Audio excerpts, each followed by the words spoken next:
Imagine this. Kaya ko maging matuwid. Na perfect ko yung law.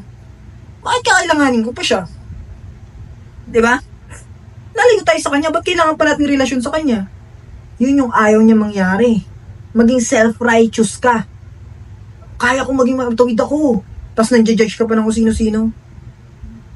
Ayun yung ayaw niya mangyari.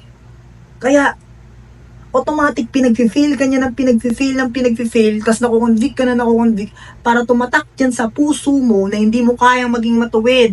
At lumapit ka lalo sa kanya, mag-cling ka lalo sa kanya kasi siya yung savior mo. Lalo kang umiyak at humagulgul sa kanya. Hindi ko po pala kaya maging matuwid.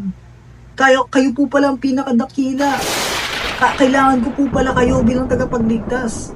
Kasi hindi mo yun sasabihin. Hindi mo yung mga bagay na yun. Pag hindi mo yun gagawin kung kaya mo maging matuwid. Kasi may habang ka eh. Kaya ko maging matuwid ako, ba't ako maano?